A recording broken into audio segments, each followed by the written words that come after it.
தாவீதின் விசுவாசமும் ஜெபமும். என் அலைச்சல்களை தேவரீர் எண்ணி இருக்கிறீர்.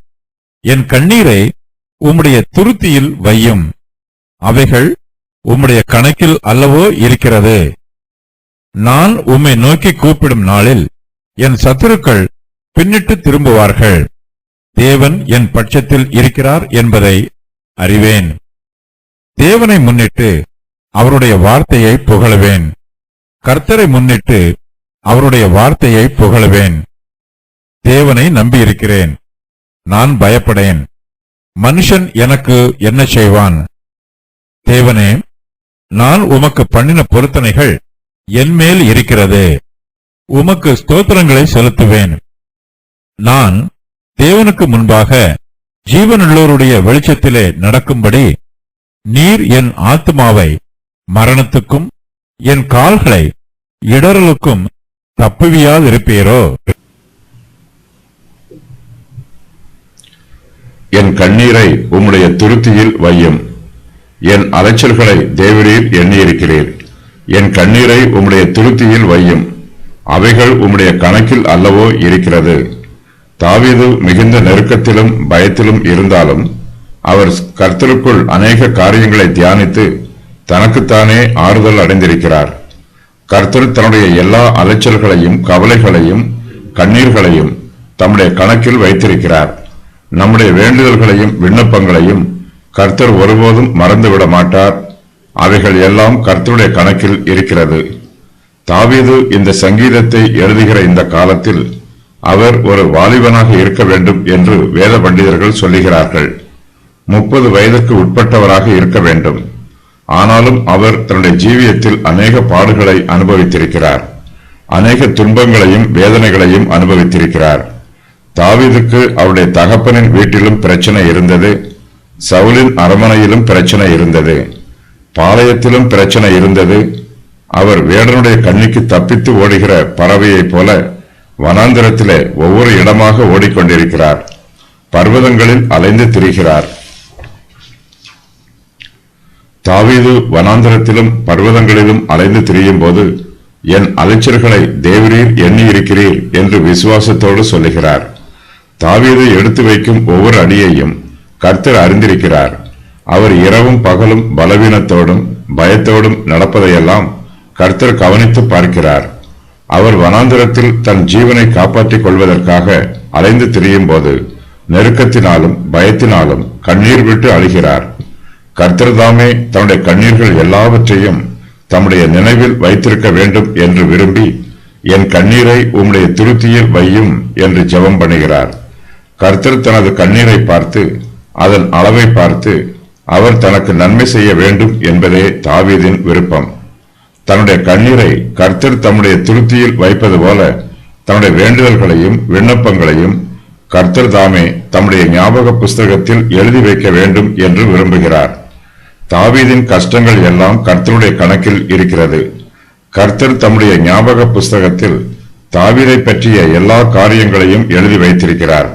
கர்த்தருடைய கரத்தில் ஒரு துருத்தியும் ஒரு புஸ்தகமும் இருக்கிறது. இந்த துருத்தியில் நாம் விடும் கண்ணீர்களை எல்லாம் கர்த்தர் பிடித்து வைத்து அதை அளந்து பார்க்கிறார். நம்முடைய பாவங்கள் உணர்த்தப்பட்டு நம்முடைய பாவ மன்னிப்புக்காக நாம் ஏறெடுக்கிற ஜெபங்களை எல்லாம் கர்த்தர் தம்முடைய ஞாபக புஸ்தகத்தில் எழுதி வைத்திருக்கிறார். நம்முடைய பாவங்களின் நிமித்தமாய் நாம் அனுபவிக்கிற பாடுகள் எதையும் கர்த்தர் மறந்து விடுவதில்லை. கர்த்தர் நம்முடைய பாடுகளை கவனித்து பார்க்கிறார். அவர் கிருபையும் மனதுருக்கமும் உள்ளவர். நாம் கண்ணீரோடு கர்த்தருடைய சமூகத்தில் விண்ணப்பம் பண்ணும்போது கர்த்தர் தாமே நமக்கு தம்முடைய கிருபையையும் இரக்கத்தையும் காண்பிக்கிறார். கர்த்தர் துக்கப்படுகிறவர்களோடு துக்கப்படுகிறார். வேதனைப்படுகிறவர்களோடு வேதனைப்படுகிறார். கண்ணீர் விடுகிறவர்களோடு கண்ணீர் விடுகிறார். நம்முடைய ஆத்துமாவின் வியாகுலத்தை கர்த்தர் அறிந்திருக்கிறார். அப்போஸ்தலர் பவுல் தீமோத்தேயுவின் கண்ணீரை ஞாபகம் பண்ணினார். நான் இரவும் பகலும் இடைவிடாமல் என் ஜெபங்களில் உன்னை நினைத்து உன் கண்ணீரை ஞாபகம் பண்ணி சந்தோஷத்தால் நிறையப்படும்படிக்கு உன்னை காண வாஞ்சியாய் இருந்து உன்னில் உள்ள மாயமற்ற விசுவாசத்தை நினைவு கூறுகிறதினால் என் முன்னோர்கள் முதற்கொண்டு சுத்த மனச்சாட்சியோடு ஆராதித்து வரும் தேவனை நான் ஸ்தோத்தரிக்கிறேன். 2 தீமோத்தேயு 1:3-4. கர்த்தர் தம்முடைய பிள்ளைகளின் வருத்தத்தை ஒருபோதும் மறந்துவிட மாட்டார். தாம் நியமித்து வைத்திருக்கிற காலத்தில் கர்த்தர் தம்முடைய கிருபையினாலும் இரக்கத்தினாலும் நம்மை விசாரிப்பார். கண்ணீரோடு விதைக்கிறவர்கள் சந்தோஷத்தோடு அறுவடை செய்வார்கள். நம்முடைய வேதனைகளை கர்த்தருடைய சமூகத்தில் கண்ணீர் விட்டு சொல்லும்போது கர்த்தர் தாமே நம்முடைய கண்ணீரை துடைத்து நம்முடைய ஆத்மாவுக்கு ஆறுதலை தருவார். கண்ணீராக விதைக்கப்படும், அது முத்தாக வெளிப்படும். பழங்காலத்தில் ஒருவர் மரிக்கும் போது அவருக்காக அழுவோரின் கண்ணீரை குப்பிகளில் பிடித்து சேர்த்து வைத்து மரித்தோரின் கல்லறையில் வைப்பார்கள்.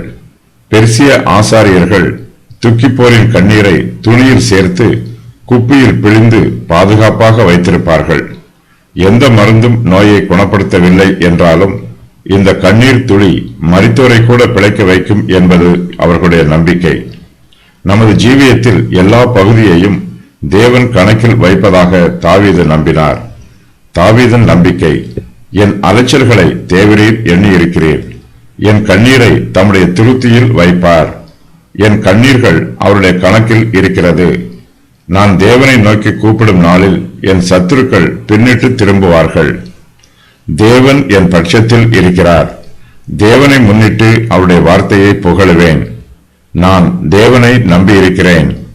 நான் மனுஷனுக்கு பயப்பட மாட்டேன். என் சத்துருக்கள் பின்னிட்டு திரும்புவார்கள். நான் உம்மை நோக்கி கூப்பிடும் நாளிலே என் சத்துருக்கள் பின்னிட்டு திரும்புவார்கள். தேவன் என் பட்சத்தில் இருக்கிறார் என்பதை அறிவேன்.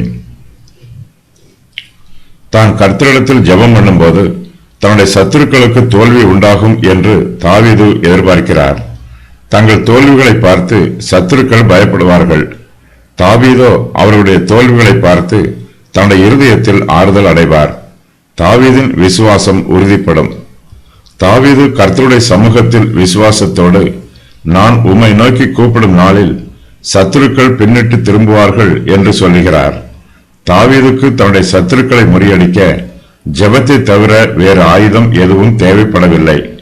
கர்த்தர் தன் பட்சத்தில் இருக்கிறார் என்பதை தாவீது அறிந்திருக்கிறார். கர்த்தர் நம்மோடு கூட இருக்கும்போது அவர் நம்முடைய வேதனைகளையும் துக்கங்களையும் ஆபத்துக்களையும் அறிந்திருக்கிறார். அவர் நம்முடைய சத்துருக்களோடு யுத்தம் பண்ணுவார். நாம் அழிந்து போகாதபடி கர்த்தர் தாமே நம்மை பாதுகாப்பார். தேவன் நம்மோடு கூட இருக்கும்போது நமக்கு விரோதமாய் யாரும் யுத்தம் செய்து நம்மை மேற்கொள்ள முடியாது. நம்முடைய சத்துருக்களோடு உலக பிரகாரமான ஆயுதங்களை பயன்படுத்தி நாம் யுத்தம் பண்ண வேண்டியதில்லை. நாம் கர்த்தருடைய சமூகத்திற்கு முன்பாக முழங்காலில் நின்று நம்முடைய சத்துருக்களுக்கு விரோதமாய் யுத்தம் பண்ண வேண்டும். யுத்தம் கர்த்தருடையது. கர்த்தர் நமக்காக யுத்தம் பண்ணுவார். எந்த சமயத்திலும் சகல விதமான வேண்டுதலோடும் விண்ணப்பத்தோடும் ஆவியினால் ஜெபம் பண்ணி அதன் பொருட்டு மிகுந்த மன உறுதியோடும் சகல பரிசுத்தவான்களுக்காகவும் பண்ணும் வேண்டுதலோடும் விழித்துக் கொண்டிருங்கள். எபேசியர் 6:18. தேவனை நம்பியிருக்கிறேன். தேவனை முன்னிட்டு அவருடைய வார்த்தையை புகழுவேன். கர்த்தரை முன்னிட்டு அவருடைய வார்த்தையை புகழுவேன்.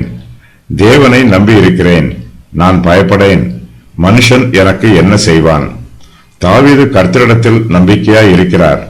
அவருடைய விசுவாசம் மனுஷருடைய பயத்திலிருந்து அவரை விடுவிக்கிறது. தாவீது தன்னுடைய விசுவாசத்தினால் தன்னை பயமுறுத்துகிற மனுஷரை நோக்கி பார்க்காமல் தன் மீது அன்பாய் இருக்கிற கர்த்தரை நோக்கி பார்க்கிறார். கர்த்தரை துதிக்கிறார். தேவனை முன்னிட்டு அவருடைய வார்த்தையை புகழுவேன் என்று மறுபடியுமாக சொல்லுகிறார். வார்த்தை என்னும் சொல்லுக்கு கர்த்தருடைய வாக்குத்தத்தம் என்று பொருள். கர்த்தரே வாக்கு பண்ணியவர். வாக்கு பண்ணியவர் உண்மை உள்ளவர். ஆகையினால் தாவீது தேவனை முன்னிட்டு அவருடைய வாக்குத்தத்தத்தை நம்புகிறார். தாவீது தேவனை நம்பி இருக்கிறார். தாவீதுக்கு வேறு யார் மீதும் நம்பிக்கை இல்லை. கர்த்தரை நம்பி விசுவாசத்தோடு நான் பயப்படேன், மனுஷன் எனக்கு என்ன செய்வான் என்று சொல்லுகிறார். மனுஷனால் தனக்கு என்ன செய்ய முடியும் என்று தாவீதுக்கு தெரியும். மனுஷன் தாவீதை விழுங்க பார்க்கிறான். தாவீதுக்கு விரோதமாய் அகங்கரித்து போர் செய்ய வருகிறான். ஆனாலும் அவர்களால் தாவீதுக்கு ஒரு சேதமும் செய்ய முடியவில்லை. தாவீது தேவனை நம்பி இருப்பதினால் தேவன் தாவீதை பாதுகாக்கிறார். தாவீதை போலவே தம்மை நம்பியிருக்கிற எல்லோரையும் தேவன் பாதுகாப்பார்.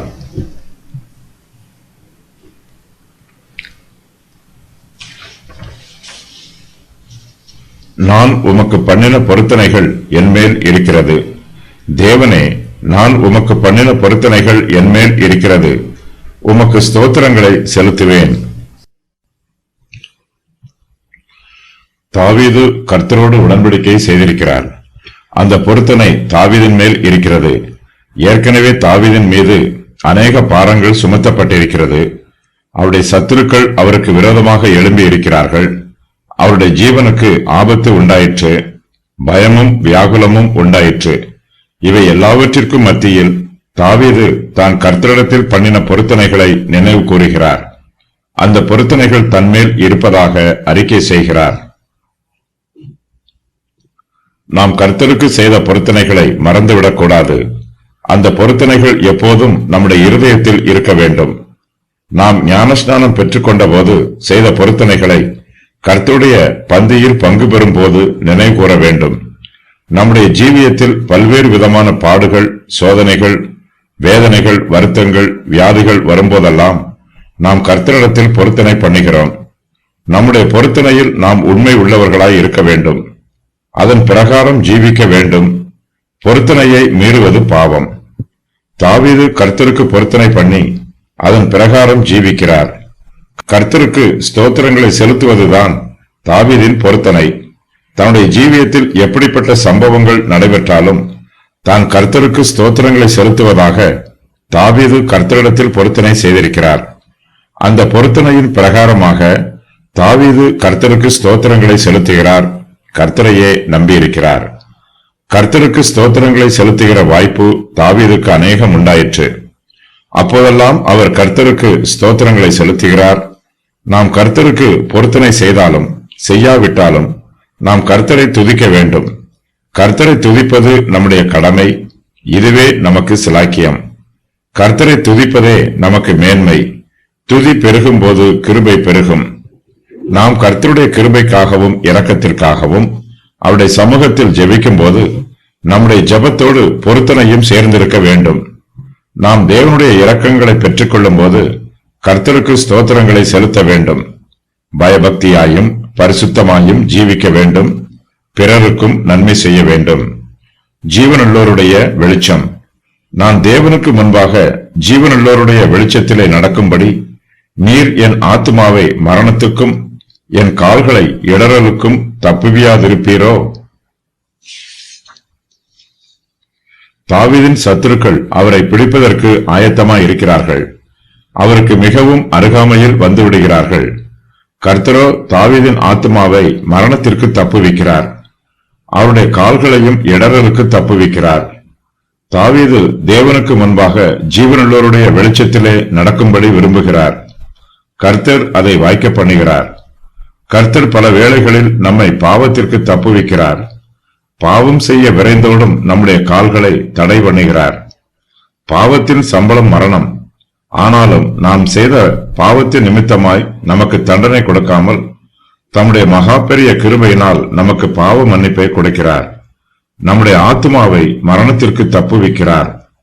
கர்த்தர் நம்முடைய ஜீவியத்தில் நற்கிரியையை ஆரம்பித்திருக்கிறார். ஆரம்பித்தவர் அதை தம்முடைய நாம மகிமைக்காக பரிபூரணமாய் செய்து முடிப்பார். நம்மை கரம்பிடித்து வழிநடத்துகிற கர்த்தர் முற்றும் முடிய நம்முடைய மரண பரியந்தம் நம்மை வழிநடத்துவார். நம்முடைய சுய பலத்தில் நாம் நடந்தால் நம்முடைய கால்கள் இடரும். நமக்கு கர்த்தருடைய கிருபையும் அவருடைய வழிநடத்துதலும் தேவை. கர்த்தருடைய பிள்ளைகளாகிய நம் எல்லோருடைய கால்களும் இடறுவதற்கு வாய்ப்புள்ளது. கர்த்தர் தாமே நம்முடைய கால்களை இடறலுக்கு தப்புவிக்க வேண்டும். தங்களை நிற்கிறோம் என்று சொல்லுகிறவர்கள் கீழே விழுந்து விடாதபடி மிகுந்த எச்சரிப்போடு இருக்க வேண்டும். கர்த்தர் நம்மை தாங்கினால்தான் நம்மால் கீழே விழாமல் நிற்க முடியும். நம்முடைய சுய பலத்தினால் நம்மால் நிற்க முடியாது. கர்த்தர் இஸ்ரவேல் ஜனங்களை எகிப்து தேசத்தின் அடிமைத்தனத்திலிருந்து விடுவித்தார். அவர்களை வனாந்திரத்தில் அழித்து போட வேண்டும் என்பது கர்த்தருடைய நோக்கம் அல்ல. அவர்களை கானான் தேசத்திலே குடியிருக்க செய்ய வேண்டும் என்பதே கர்த்தருடைய நோக்கம். கர்த்தர் தம்முடைய பிள்ளைகளுக்கு எப்போதுமே நன்மை செய்கிறவர். கர்த்தர் நம்முடைய ஆத்துமாவை மரணத்திற்கு விலக்கி காக்கும் போது நமக்கு நித்திய ஜீவன் கிடைக்கிறது. நாம் தேவனுக்கு முன்பாக ஜீவனுள்ளவருடைய வெளிச்சத்திலே நடப்போம். இதுவே நமக்கு மெய்யான ஆசீர்வாதம். இஸ்ரவேலை ஆசீர்வதிப்பதே தேவனுக்கு பிரியமானது. தம்முடைய பரலோக ராஜ்யத்திற்குள் நாம் பிரவேசிக்க வேண்டும் என்பது தேவனுடைய சித்தம். தாவீது இயற்றிய மிக்தாம் என்னும் சங்கீதங்கள் 6. இவை அனைத்திலும் மரணம், உயிர்த்தெழுதல், ஆபத்திலிருந்து விடுதலை ஆகியவை பற்றிய குறிப்புகள் உள்ளன. அவற்றின் விவரம் வருமாறு: கிறிஸ்துவின் ஆத்மா பாதாளத்தில் இருந்து மீட்கப்படும். அவருடைய சரீரம் அழிவில் இருந்து பாதுகாக்கப்படும். தாவீது மரணத்திலிருந்து மீட்கப்பட்டு உயிர்த்தெழுந்த ஜீவியத்தில் நடந்தார். தாவீதை தேவன் அவருடைய விரோதிகளிடமிருந்து மீட்டார். கர்த்தர் நீதிமானை துன்மார்க்கனின் மோசமான முடிவில் இருந்து பாதுகாக்கிறார். தாவீதை தேவன் ஆபத்திலும் நெருக்கத்திலும் பாதுகாத்தார். தேவன் இஸ்ரவேலை அந்தி கிறிஸ்துவிடமிருந்து ஏதோமிலும் மோவாபிலும் 3½ வருஷங்கள் பாதுகாப்பார்.